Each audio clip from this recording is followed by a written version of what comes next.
Part 3. My heart is being repeatedly stabbed by a sharp knife again. My mind is filled again with the betrayal Kendrick inflicted on me. Humugot ako ng hininga dahil para akong kinakapos nito. Naninikip naman kasi ang dibdib ko, he betrayed me, Denver. Nahihirapan kong sambit, mas lalong naninikip ang dibdib ko. Kaya mas lalong tumindi ang luha ko. What? He did it again. Galit na galit niyang sambit. Naikuyom niya ang kamao. And he got his mistress pregnant, hindi ko na napigilan idagdag. Napaawang ang labi niya. Gulat na gulat sa sinabi ko. What did you say? Hindi ko kayang ulitin pa ang sinabi ko. Para itong matulis na bagay na itinusok sa lalamunan ko. Napakasakit sabihin. Mahina na akong napahikbi. Nakakatitig lang siya sa akin habang umiiyak. Maya-maya lang, biglang tumalim ang titig niya. Alam kong galit siya. Galit na gadget, with the asshole. Galit na galit niyang sambit. Bakit ba ako nagkaroon ng mga kapatid na puro gago? Tuloy pa rin ang pag-iyak ko. Wala akong pakialam sa mga tao sa paligid. Inabutan naman niya ako ng panyo kasi basang-basa na ang hawak ko. Walang pagdadalawang isip na tinanggap ko ito. I'm so sorry to hear what happened. I can't imagine how much pain you must be feeling right now. I'm so sorry, Zam-Eril, hindi ko na siya sinagot. Mas lalong sumasakit ang puso ko. Pagkatapos ng ilang minuto, pinunasan ko din naman ang luha ko, samahan mo ako, may pupuntahan tayo. Saan? To my parents, Zam-Era, dapat nilang malaman kung ano ang pinaggagawa ni Kendrick, hindi ko alam kung sasama ba ako sa kanya. Natatakot ako, baka bibigyan ng ibang kahulugan ni Kendrick ang pinaplano ni Denver. Come on, Zam-Era, don't be scared. As his wife, you have every right to tell my parents what my brother did to you. I hate to say it, but you can even file a complaint against that jerk to teach him a lesson. Ayaw ko naman umabot kami sa ganyan, Denver.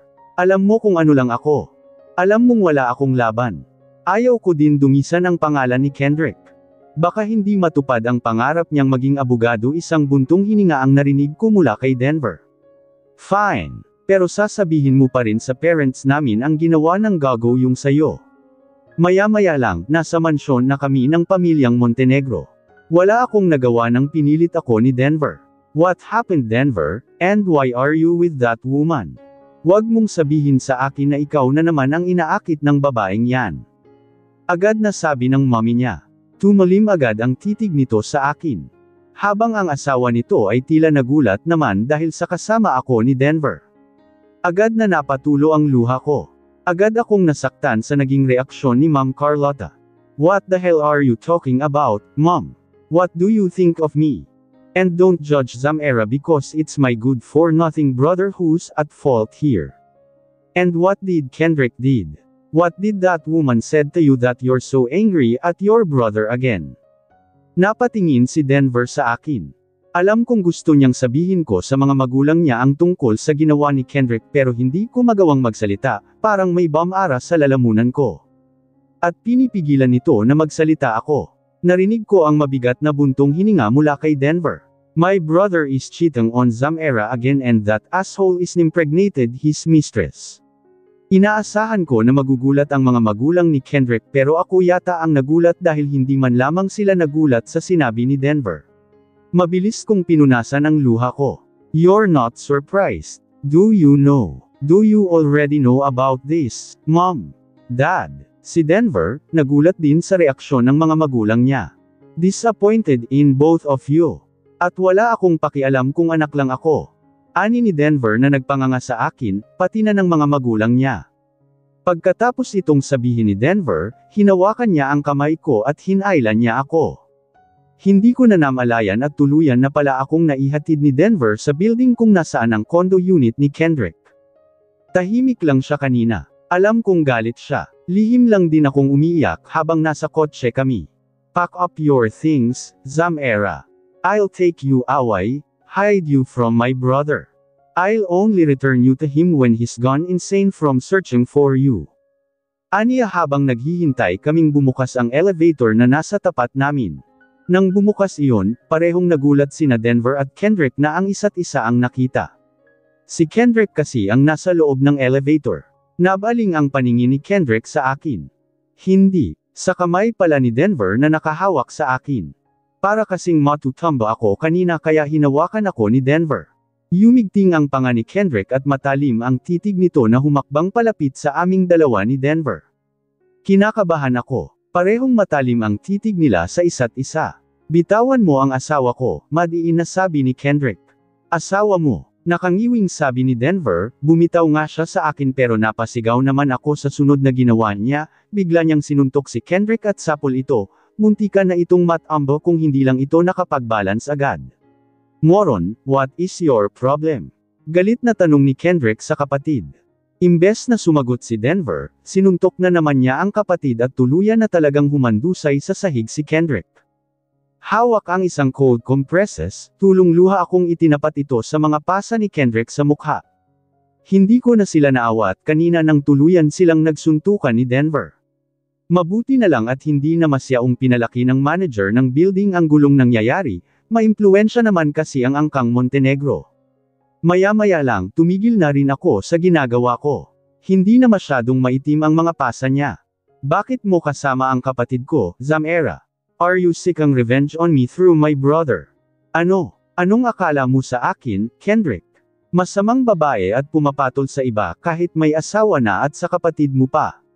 I don't know. It's possible. Perhaps, out of anger due to what happened between us, you might decide to seek revenge through my brother. Tumulo muli ang pinunasan kong luha. Hindi ako ganyang babae, Kendrick. Alam ko kung ano ang tama at kung ano ang mali. I'm not like Tanya, who was able to engage in a relationship with you even though you're already married. Huwag kang magsalita ng ganyan kay Tanya. At bakit hindi? Dahil ba siya ang magiging ina ng anak mo? Kahit paanong sabihin mo Kendrick, isa pa rin siyang kabit. Pag-alit kong sambit, tumayo siya at galit siyang lumapit sa akin. Itinaas niya ang kamay at akmang sasampalin ako pero natigil din sa ere ang kamay niya. Tumigil ka Zamera bago kita masaktan, madiin niyang sabi, halos manlisik ang titig niya. Sasaktan mo ako. Sige saktan mo ako, Kendrick. Ayaw mo akong masaktan. Ano ang tawag mo sa ginagawa mo ngayon? Akala mo ba hindi pa ako nasasaktan? Nasasaktan mo na ako Kendrick. Kung alam mo lang kung gaano mo ako nasaktan tulong luha kong sambit. Galit ako kaya galit din ang boses ko. Napahikbi ako. Nasasaktan ako, Kendrick. Alam mo bang parang paulit-ulit mong sinasaksak ang puso ko dahil sa ginawa mo sa akin at ng kabit mo? Kabit mo si Tanya, tanggapin mo ang katotohanan na yan, Kendrick. Shut up, Zamera. Shut up. Galit na galit niyang sambit. Galit niyang hinampas ang upuan kaya natamba ito. Napasigaw ako sa pagkagulat sa ginawa niya. Malakas din niyang nahampa ang mesa at umani ito ng malakas na tunog. Nanlaki ang mga mata ko, ngayon ko lang siya nakitang ganito. Parang hindi na siya ang Kendrick na kilala kong mahinahon lalo na kung pagdating sa akin. Tanya is not my mistress. She's the woman who restored my self-confidence during times when I felt worthless, when you made me feel worthless. Whatever is happening between Tanya and me now, it's your fault, Zamara. You pushed me to seek trust elsewhere, something you couldn't provide. How dare you blame me for your mistake? You know what I went through during those times, Kendrick. I had a miscarriage. I found out you cheated on me. I wouldn't be like that if it weren't for you, mangiyak-niyak kong sabi. Sobrang naninikip ang dibdib ko. Pero sinubukan kong kalimutan iyon kahit ang hirap dahil sa mahal kita. Gusto kong maibalik muli sa ayos ang pagsasama nating dalawa. Pero nagtaksil ka na naman. Pinagtaksilan mo naman muli ako. Ang sakit-sakit dahil pakiramdam ko wala akong halaga kaya nagawa mo akong pagtaksilan ng paulit-ulit. Paulit-ulit, Kendrick. Nasapo ko ang dibdib ko dahil sa sobrang paninikip nito. Paulit-ulit mong winasak ang puso ko. Paulit-ulit mo ako parang pinapatay. At ngayon, binuntis mo pa ang babae mo. Alam mo ba kung gaano kasakit? Napakasakit. Parang nilagyan mo ng alkohol ang malaking sugat na nilikha mo sa puso ko sa sobrang sakit. Nanliit ako sarili ko. Nanliit ako sa pagkatao ko. Umaasa ako na may makikita ako sa mga mata niya. Pero puro kalamigan lang ang nakikita ko sa mga mata niya habang nakatingin siya sa akin. Sobrang nasaktan ka na pala.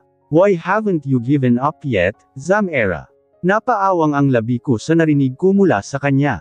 Hindi ko inaasahan ang sasabihin niya. Ano ang ibig mong sabihin? Kung nahihirapan ka na, nahihirapan na rin ako. Nahihirapan na ako sa pagsasama nating dalawa. Nawala na ako ng gana sa ating dalawa. Hindi ko sinasadya. Hindi ko sinasadyang saktan ka. If you only know how sorry I am, Zamera. Anong ibig mong sabihin, Kendrick? Napatulo na naman ang luha ko. Tila nang inig ako dahil sa matinding kaba na naramdaman ko. Natatakot din ako sa sasabihin niya. Maghiwalay na tayong dalawa, Zamera. Parang hinampas ako ng malaking alon sa narinig ko. Nanghina ako at tila matutamba na dahil hindi ko kaya ang hagupit nito. I am fallen, out of love to you, Zamera. It wasn't intentional, but my love for you just disappeared. I admit there's something missing. One thing I've been searching for. Even if I love you, I can't find that missing piece in you. I found it with Tanya, Zamera. She completed me. She became enough for me. I realized I love her. I've loved her more times than I've loved you. I'm sorry, but I don't love you anymore. So please, let me go, Zamera. Nanghina ako. Tila nawalan ako ng lakas kaya napaupo ako. Parang hinihigop ng mga salitang nanulas sa labi niya ang lakas ko. Hindi pa nga tuluyan nag-sink in sa isip ko lahat pero ito na ang naramdaman ko. Sunod-sunod ang pagtulo ng luha ko pero wala na ang tanong ng pag-iyak ko. I'm sorry, umaasa ako na sa pagbabalik ko nakapagdesisyon ka na, Zamera. Madali lang naman ipawalang bisa ang kasal nating dalawa, aniya, saka siya humakbang para iwanan ako. Saan ka pupunta, Kendrick? Nagawa ko pang itanong sa kanya. Kay Tanya, pupuntahan ko ang babaeng mahal ko at magiging ina ng anak ko. Please kay Kendrick, wag mo akong iwan. Sabihin mong hindi mo intensyon ang sinabi mo kanina, nagmamakaawa na ako sa kanya, nagsumamo ang titig ko. Sabihin mo na mahal mo pa rin ako. Mahal na mahal kita, Kendrick. Don't degrade yourself anymore, Zamera. I already love someone else. I can't love you anymore. I'm sorry. I hope you believe me when I say it wasn't intentional. Humakbang siya para tuluyan akong iwanan. Hindi na niya pinansin ang paulit-ulit kong pagtawag sa pangalan niya. Tumayo ako para sundan si Kendrick pero nanghina ako bigla sa pagtayo at napahandusay ako sa sahig, layik lang ako ng iyak. Bakit? Bakit nagawa ni Kendrick sa akin to? Bakit nagawa niyang saktan ako ng ganito? Sa halos 6 na taon na pagsasama naming dalawa, hindi ba talaga niya nakikita sa akin ang kulang na hinahanap niya? Totoo ba akong minahal ni Kendrick? Bakit hindi ako naging sapat? Ibinigay ko lahat sa kanya. Minahal ko siya ng sobra pero bakit hindi ako naging sapat? Ano ang kulang ko? Zamera, ilang araw ka ng ganyan, hindi ka kumakain, tignan mo nangangayat ka na. Yang mga mata mo, pulang-pula at ang laki na rin ng eyebags mo. Ano ba, gusto mo ba talagang patayin yang sarili mo? Pagalit na sabi ni Shiny sa akin, nasa isang restaurant kami. Dinala niya ako dito baka daw maisipan kong kumain pag maaamoy ko ang bango ng mga masarap na pagkain. 3 araw na ang nakakalipas mula nang huli kaming nagkausap ni Kendrick, pagkatapos nung hindi na siya umuwi sa kondo. At hindi ko dapat tanungin pa ang sarili ko kung nasaan siya dahil alam kong nandun siya kay Tanya. Tila tumigil sa pag-function ang katawan ko. Wala akong ganang kumain, hindi ko nalalasahan ang kahit anong lasa ng pagkain. Hindi din ako makatulog sa gabi sa paghihintay kay Kendrick. Umaasa ako na uuwi siya. Umaasa ako na napagtanto niya na ako pa rin ang mahal niya, na pampalipas oras lang niya si Tanya. Pero para akong tanga na paulit-ulit na umaasa. Zamera, ano ba? Gusto mo ba talagang patayin ang sarili mo? Puno na ng iritasyon ang boses ni Shiny. Pero kitang-kita ko naman ang pagkaalala sa mga mata niya habang nakatingin sa akin. Sana nga mamatay na ako, Shiny. Para din naman akong paulit-ulit na pinapatay ni Kendrick sa ginawa niya sa akin, tulong luha kong sambit. Masakit pero hindi na ako naiyak. Sa tingin mo, naging manhid na ang mga mata ko, at hindi na rin kaya ng mga ito na maglabas ng luha. Ubos na siguro ang luha ko sa kakaiyak ko sa mga nakalipas na araw. Ano ba, Zamera? Huwag kang magsalita ng ganyan. Ang daming may sakit na nangangarap na sana madugtungan pa ang buhay nila pero ikaw, dahil lang sa isang lalaki, gusto mo nang mamatay. Huwag mo nga sirain ang buhay mo dahil lang sa isang lalaki na hindi ka pinahalagahan.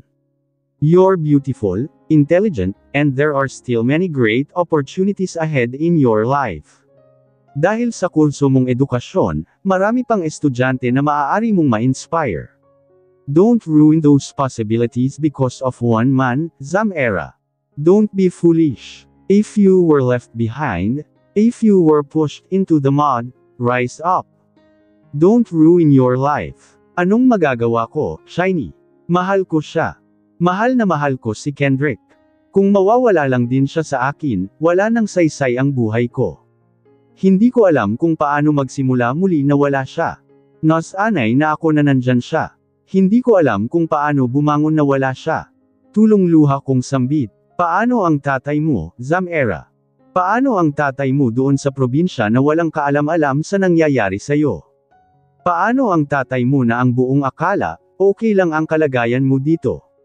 Kawawa ang tatay mo. Alam mong ikaw na lang ang natitira sa buhay niya. Hindi ako halos makakilos sa sinabi ni Shiny. Naalala ko si tatay.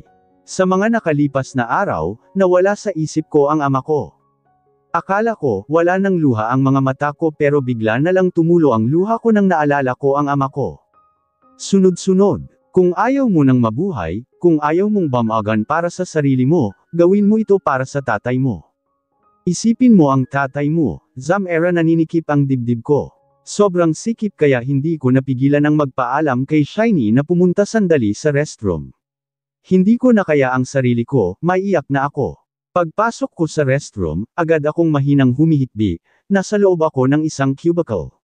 Nang pakiramdam ko na medyo nabawasan na ang paninikip ng dibdib ko, agad din akong lumabas mula sa cubicle. Napagpasyahan kong ayusin muna ang sarili ko bago ako babalik kay Shiny. Napatigil ako sa ginagawa kong pag-aayos sa sarili ko nang nakita ko sa salamin ang pagpasok ng isang babae na kilala ko. Isang babae na sumire sa pagsasama naming dalawa ni Kendrick. Zamera, long time, no see, nakangiting sabi nito. How are things between you and Kendrick? Oh, sorry, I shouldn't have brought that up. Kendrick is with me, and he mentioned that you two have parted ways because it's me that he's truly love. Masakit ang sinabi niya. Parang pinipiga ang puso ko. Gusto ko siyang sabunutan pero pinigilan ko ang sarili ko. Buntis pa rin siya. Ayaw kong idamay ang batang nasa sinapupunan niya. Kaya imbes na patulan siya, humakbang ako palabas para iwanan siya. Pero, ang tiyan ko. Aniya kaya napalinggo ako. Nakita ko na nakahawak siya sa may sink at sapaw niya ang tiyan niya. Anong nangyari sa'yo? Kunot noo ako. Imbes na sumagot siya, sumigaw siya kaya pumasok na ng restroom ang kasama niya na walang iba kundi ang ina ni Kendrick. Tanya, anong nangyari sa'yo? Pag-alalang tanong nito at mabilis na dinaluhan si Tanya, Mommy, pinagsalitaan ako ng mga masasakit na salita ni Zamera pagkatapos itinulak niya ako. Isinumpa pa niya ang baby naming dalawa ni Kendrick. Sana daw mamatay na ito, si Tanya na nagpaawang ng labi ko. Ano, hindi ko yan ginawa, hindi ko na natuloy ang sasabihin ko nang malakas akong sinampal ng ina ni Kendrick, wala ka talagang hiya, babae ka. Wala kang delikadeza. Pati ang buntis ay pinatulan mo kaya hindi na ako nagtaka kung iniwan ka ng anak ko at napagtanto niyang hindi ka niya mahal dahil ang pangit ng ugali mo. Kung sa bagay wala kang ina na nagturo sa'yo ng magandang asal. Kaya ganyan ka kadesperada. Gusto mo rin itulad si Tanya sa'yo. Hindi ka tulad si Tanya sa'yo dahil malakas ang katawan niya para magdala ng bata, hindi ka tulad mong inutil. Sasabihin ko kay Kendrick itong ginawa mo. Hintayin mo ang galit ng anak ko sa'yo. Ani nito at nanlilisik ang titig nito sa akin. Muntika na akong mapapitlag nang marinig ang malakas na boses ni Kendrick. Galit na galit siya. Inaasahan ko nang mangyayari ito. Sinabihan na ako ng mommy ni Kendrick na isusumbong niya ako dito dahil sa ginawa ko daw kay Tanya. How did you manage to hurt Tanya? You know she's pregnant. You're going too far, Zamera, galit na sabi niya. Kuyom na kuyom ang kamao niya. I didn't hurt her, Kendrick. Kilala mo ako. Alam mong hindi ko magagawa yan. Sinalubong ko ang galit niyang titig sa akin, hindi ako nagpakita ng takot sa kanya. Akala ko kilala kita, Zamera. Pero hindi pala. Nagawa kong saktan si Tanya kahit kasalukuyan siyang nagdadalang tao.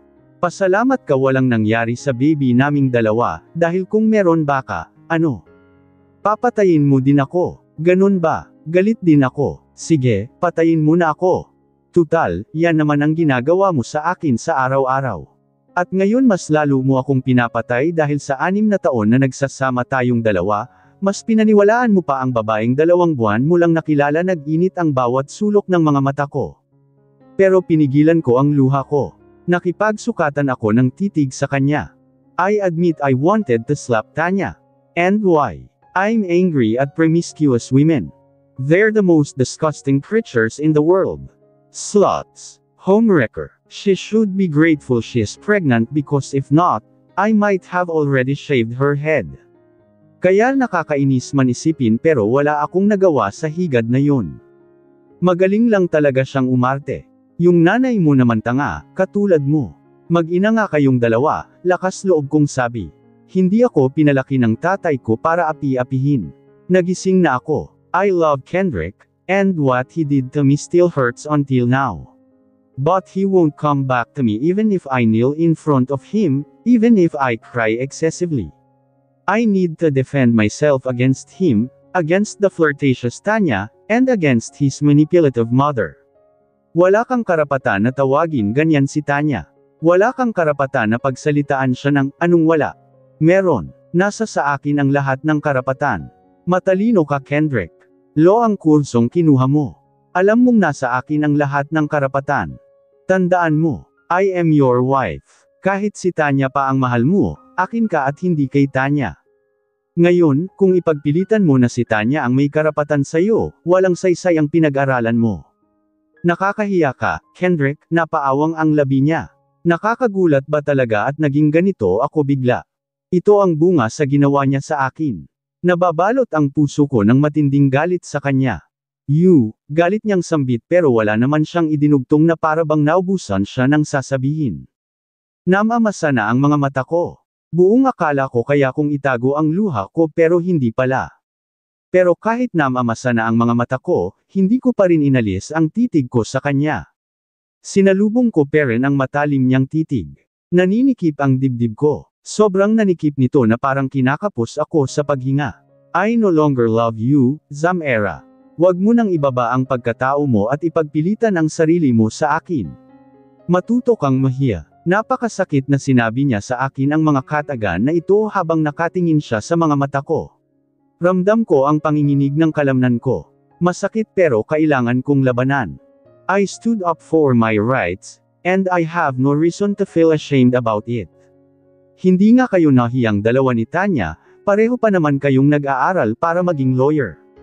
Both of you are not deserved to become a lawyer, you've already committed a serious wrongdoing and violated the law.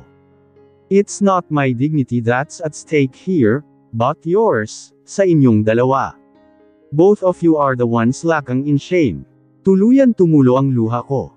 Tumigil ka, Zamera. Bago kita narinig ko ang mabigat niyang pagbuntong hininga. Alam kong pinipigilan niya ang tuluyan pagsabog ng galit niya. I will be filing an annulment, Zamera, at gusto kong permahan mo ito agad. Ayaw ko nang madugtong pa ang apelyido ko sa pangalan mo. Only Tanya deserves to carry my surname. I'm ashamed, and you carry my surname with you everywhere. Mas lalong para pinipiraso ang puso ko. Gusto ko siyang pagsusuntukan ng paulit-ulit para iparamdam lang sa kanya ang sakit ng mga salitang binitawan niya. Fine. I will sign right away, Kendrick. Hindi na ako magdadalawang isip pa na permahan ang sinasabi mong annulment paper nating dalawa. Pero may isang kondisyon. Kondisyon? Anong kondisyon mo? Pera ba? Name your price. Your money isn't what I need to rebuild my dignity you've crushed. Money isn't what I seek as compensation for my heart you've shattered. I understand you can provide me with money easily, but there's something much more important to me than that. At ano yun, Zamera? Sabihin mo dahil gusto ko nang makalaya sa kasal nating dalawa. Gusto ko nang umalis ka sa buhay ko. Gusto kong lumuhad kayong dalawa ni Tanya sa harapan ko, habang inaamin yung dalawa ang pagkakasala nyo sa akin. Pag napatawad ko na kayo, pepirma ako agad sa annulment paper nating dalawa. Layan ang kondisyon ko, ano? Nahihibang ka na ba? Oo, nahihibang na ako. I ended up like this because of you, because of both you and Tanya. Now, suffer because I've gone insane, huminga ako ng malalim. That's my condition. As long as you and Tanya haven't done that, I won't sign the annulment papers. And while I'm still your wife, hide your relationship with your mistress completely. Remember, to achieve your dreams, you must not break the law. So, keep your relationship with Tanya hidden to ensure that both of your educations won't go to waste. Ensure that both of your educations won't go to waste. Tatalikuran ko na sana siya pero hamarang siya sa akin. Hindi ko maintindihan ang emosyon na nakikita ko sa mga mata niya. Please Zamera, huwag kang magtapang-tapangan. Hindi yan makakatulog sa'yo. Makinig ka sa akin, umalis ka na. Magpakalayo-layo ka. Bibigyan kita ng malaking pera para lumayo ka lang. Umalis ka na. Takot ka naman yata, Kendrick. Aalis din ako pag nagawa nyo ng dalawa ni Tanya ang gusto ko, hindi mo naintindihan, Zamera. I want you to live for good. Para din yan sa'yo. Para hindi, tumunog ang cellphone niya, mabilis naman niya itong sinagot. Malutong na mura niya. I can't, tila siya disoriented at nakita ko ang pagkalma niya sa sarili. Fine, papunta na ako, tinapos din niya ang tawag na wala akong maintindihan sa mga sinasabi niya. Iligpit mo ang mga gamit mo, Zamera. Pagbalik ko dito, gusto kong umalis ka na. Pumunta ka sa malayo. Sa ngayon, gusto kong i-lock mo ang pinto at huwag mong papasukin ang kahit sino. Pagkatapos niya itong sabihin, agad niya akong tinalikuran at humakbang siya paalis. Tulong-luha akong sinundan siya ng tingin. Pinapaalis na niya ako. Ayaw niyang manatili pa ako dito sa kondo niya. Saan ako pupunta? Hindi ako pwedeng bumalik sa probinsya namin dahil sayang ang pag-aaral ko. Mawawala ang scholarship ko. Kaya nga kahit wala akong ganang kumilos, hindi ko pa rin pinabayaan ang pag-aaral ko dahil sa isa akong scholar. Mahalaga sa akin ang scholar ko lalo pa ngayon na laman na ng isip ko ang ama ko at ang pangarap naming dalawa. Sunod-sunod ang pagtulo ng luha ko. Ano nang gagawin ko? Maya-maya lang pumasok ako sa kwarto at dito ako nag-iiyak. Nakadapa ako sa kama at ibinuhos ko lahat ng pinipigilan kong luha kanina pa.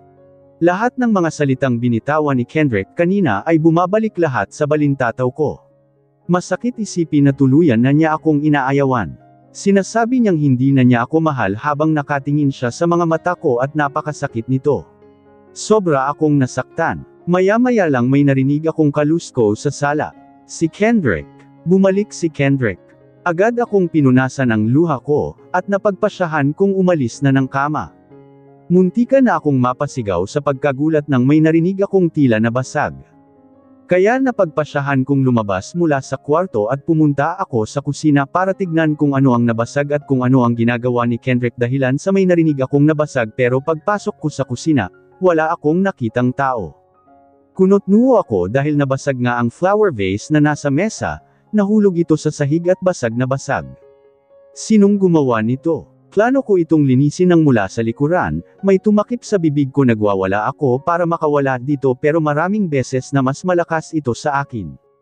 Sino ito? Si Kendrick ba? Amoy na amoy ko dito ang pabango ni Kendrick. Pero kung si Kendrick nga ito, bakit niya ito ginagawa sa akin? Pinilit kong makawala dito, pero hindi talaga ako makawala. Nanghihina na rin ako dahil parang may pinaamoy siya sa akin at ipinasok sa bibig ko dahilan para manghina ako ng sobra hanggang sa tuluyan kong naipikit ang mga mata ko. Nagising ako sa isang hindi pamilyar na lugar, puro puti ang nakikita ko. Kung pagbabasehan ko ang hitsura ko na naka-dextrose, alam kong nasa hospital ako. Kunot-nuo ako habang inalala ang nangyari. Ang huli kong naalala ay may isang lalaki na tumakip sa bibig ko mula sa likuran ko. May pinaamoy ito sa akin kaya tuluyan akong nanghina at may parang tableta itong pilit na ipinasok sa bibig ko. Ang perfume ng lalaking gumawa nung sa akin ay katulad lang din sa amoy ni Kendrick. Pero alam kong hindi si Kendrick yun dahil sa mas malaking tao si Kendrick kaysa dito. Naipikit ko muli ang mga mata ko nang may narinig akong nag-uusap. I went to Kendrick's condo unit to check on Zamera's condition. I also wanted to convince her to agree to what I wanted, which was to take her away. It's for her own good too. I heard that my parents and Tanya's parents were already discussing Kendrick's marriage to his mistress. But when I arrived at the condo unit, it was open. Nang pumasok ako, I saw Zamera lying lifeless on the floor. According to the doctor, she attempted to take her own life. She took poison to end her life. Ano raw? Ako, nagpapakamatay. I may be desperate pero hindi pa naman ako dumating sa punto na gusto kong wakasan ang buhay ko. Ibinuka ko ang mga mata ko at lihim akong napatingin sa kung sino ang mga nag-uusap. Si Denver ang nakita ko, si Hera ang kaharap niya at isang babae na hindi ko kilala. Kawawa naman si Zamera, hindi na niya nakayanan ang sakit. I know that she's a strong woman. Masyado lang talaga niyang minahal si Kendrick. Pero hindi pa rin tama na kitilin niya ang sarili buhay para dito. Marami ang nangagarap na madugtungan pa ang sa kanila. May lungkot sa boses ni Hera. Akala ko si Draw even yung asshole, hindi pa pala nangangalahati ang husband mo sa brother namin. That man has no shame. He's been with Zamera for so long, married her, and still cheated. You know what I want to do to Kendrick right now? I want to punch him, hoping he realizes what a jerk he is. I feel sorry for Zamera, I'm ashamed of what my brother did to her. After all the years they've been together, I've come to see Zamera as a sister. And I don't know if I can accept Tanya as my sister-in-law. Nag-init agad ang bawat sulok ng mga mata ko. Gusto kong umiyak pero pinigilan ko ang sarili ko na tuluyang maiyak at ipinikit ko muli ang mga mata ko. Buong akala nila ay nagpapakamay ako. Kaya kahit hindi totoo yun, hiyang-hiya ako. Hindi ko din alam kung kailangan ko pa bang sabihin ang totoo. Baka mas lalo lang ang sumama ang tingin ni Denver kay Kendrick. Ayaw ko naman na magkalamat ang relasyon ni Denver at Kendrick dahil sa akin. Maya-maya lang, laman na naman ng balintataw ko ang ginawa ni Kendrick sa akin. Naging malinaw na naman sa alaala ko ang mga masasakit na salita na binitawan niya. Kay dali lang niyang sabihin sa akin ang mga katagan na iyon na parabang minsan hindi niya ako minahal. Why did this happen between Kendrick and me? How could he stop loving me? I have so many questions that I want answered. Where did I go wrong? Did I make a mistake that caused Kendrick's love for me to disappear? It's not easy. It's so painful. It's incredibly painful to be unloved by someone you love so much and whom you thought you'd spend forever with. In an instant, Kendrick's love for me just vanished. Like a paper just blown away by the wind. The pain of being cheated on and unloved is not just the pain of betrayal, but also the pain of realizing that the love I gave was not enough to keep Kendrick faithful. I'm utterly devastated. Despite pouring my heart and soul into Kendrick, he claims there was something lacking in me. Shockingly, he found what was missing in Tanya in the blink of an eye. Tanya completes him in a way I never could. It's a stabbing realization. After all the time we've spent together, it seems I never truly fulfilled him. Okay ka lang ba? Tanong sa akin ni Shiny, binisita niya ako dito sa hospital. Isang tango lang ang sinagot ko sa kanya. Umupo siya sa upuan na nasa gilid ng kama ko. Sandali muna siyang tumitig sa akin saka siya bumantong hininga. Alam mo galit ako. Galit ako sa ginawa mo. Gusto kong intindihin ang ginawa mo pero hindi na ito tama Zamera. If Kendrick is disregarding you, Zamera, it's not the end of the world. Don't waste your life on a man who doesn't value you. Shinwai's words brought tears to my eyes immediately, even though I wasn't actually attempting suicide as they thought. But I realized that I truly mean nothing to Kendrick. I've been in this hospital 4 days, yet not once has Kendrick visited me. It hurts so much. I'm completely disregarded by the man who made me feel important for years. It's like my heart is being repeatedly stabbed at the thought of my worthlessness to Kendrick. Hindi ko sinagot si Shiny, sunod-sunod lang ang pagtulo ng luha ko. Ang sakit na naramdaman ko ay nagdulot ng pagbabara sa lalamunan ko. My chest tightened so much that I started sobbing uncontrollably. The pain I felt was overwhelming, and I wanted to scream out the agony. I wished my heart could release the pain I was feeling at the moment. Napatulo na rin ang luha ni Shiny habang nakatingin sa akin. Kitang-kita ko ang paglitay ng sakit at awa sa mga mata niya. Maya-maya lang, niyakap niya ako. Niyakap niya ako ng mahigpit. Ibinuhos ko ang luha ko sa balikat niya. It's okay. I'm sorry for what I said. I know that instead of saying those things, I should have understood you in these moments.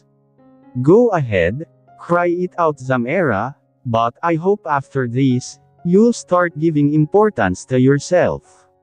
Please, I'm begging you, think about yourself. Naiiyak na rin sabi ni Shiny. Sumasakit na ang ulo ko, pakiramdam ko wala nang katapusan ang luha ko. Ilang litrong luha pa ang kailangan kong ilabas sa mga mata ko, mapapawi lang ang sakit na naramdaman ko. Hanggang kailan ba ako iiyak? Ayaw kong umiyak. Gusto kong tanggapin ang katotohanan na wala na kaming dalawa ni Kendrick, na hindi na siya babalik sa akin, na tuluyan na niyang tinalikuran ang mga pangako niya sa akin na ako lang ang mamahalin niya habang buhay pero hindi ko kaya. Sinubukan ko naman magpakatatag, sinubukan ko naman tanggapin ang naging kahantungan ng pagsasama naming dalawa pero napakasakit. Ang hirap tanggapin. Ang hirap maging matatag. Ilang minuto lumipas sa pag-alis ni Shiny nang may dumating, isang bisita na hindi ko na inaasahan na pupuntahan pa ako. Agad kaming nagkatinginan pagpasok pa lang niya. Hindi ko alam ang maramdaman ko, gusto kong matuwa dahil naispan niya akong puntahan dito sa hospital. Pero ang lamig ng titig niya sa akin ay siyang pumipigil sa akin para makadama ng saya. I just came here to have you sign our annulment papers. I want you to sign it right now, Zamera. Ang sakit isipin na wala man lamang siyang pinipiling panahon para paperman ako sa annulment paper naming dalawa. Alam niyang nandito ako sa hospital. Hindi man lamang niya kinukumusta ang kalagayan ko.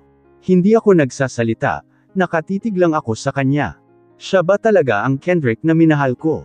Mabait ang Kendrick na kilala ko, hindi nananakit ng damdamin si Kendrick. Ang kilala kong Kendrick, kahit hindi na siguro ako mahal ay hindi gagawin ito sa akin. Ipapaliwanag niya sa akin ng maayos ang sitwasyon kahit masasaktan ako. Rerespetuhin ako ni Kendrick kahit hindi na niya ako mahal. Mag-aalala pa rin si Kendrick sa akin kahit hindi na niya ako mahal dahil maalahanan siya. Layan ang pagkakilala ko sa pagkatao ni Kendrick. Pero bakit siya naging ganito ngayon?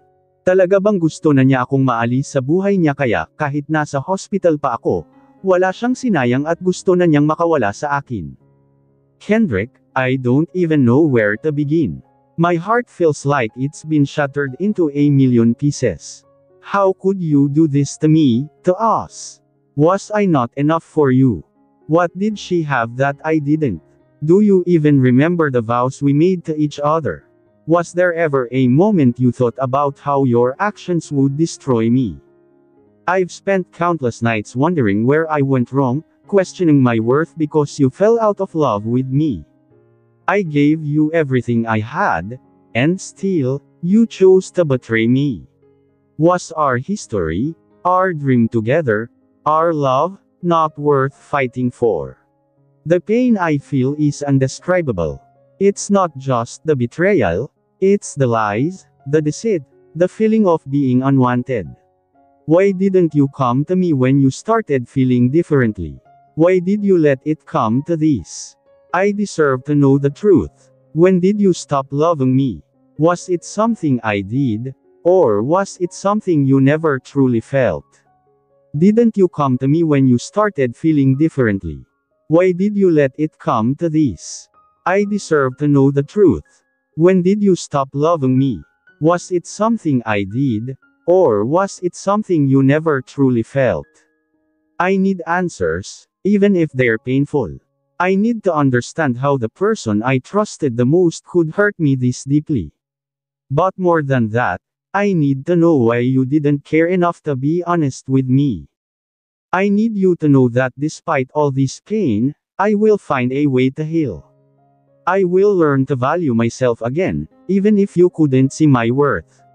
But for now, I need to hear from you, why wasn't I enough? Sunod-sunod kong sambit, habang tumutulo ang luha ko. Lahat kong sinabi sa kanya ay galing sa puso ko at sinunod ko sa kung ano ang gustong sabihin nito. Ito lahat ang gusto kong sabihin sa kanya sa sandaling ito. Kung masagot mo na ang mga iyan, kung naliliwanagan na ang isip ko, pepper mo ako agad sa annulment paper natin. Pero wag muna ngayon. Hindi mo ba nakikita na nasa hospital pa ako? Nagaling ako sa pakikipaglaban para mabuhay lang ako. Masyadong magulo ang utak ko ngayon. Tanggap ko naman na hindi mo na ako mahal, pero sana nagawa mo man lang akong respetuhin bilang tao. Ani ko sabay punas sa luha ko. Napaawang ang labi niya. Ramdam ko din ang paninigas niya. Naibukan niya ang labi niya pero wala akong narinig na salita mula sa kanya. Maya-maya lang, pumasok din si Denver. What are you doing here, asshole? Galit na tanong ni Denver kay Kendrick, huwag kang manggialam dito. Asawa ko ang pinuntahan ko dito, si Kendrick, galit din. Asawa mo, gago ka pala, eh. Nanlaki ang mga mata ko sa pagkagulat nang biglang sinuntok na naman ni Denver si Kendrick. Napasigaw ako nang gumanti din si Kendrick kay Denver at nagsusuntukan na nga silang dalawa. Hanggang sa may mga empleyado na ng hospital na umawat sa kanilang dalawa.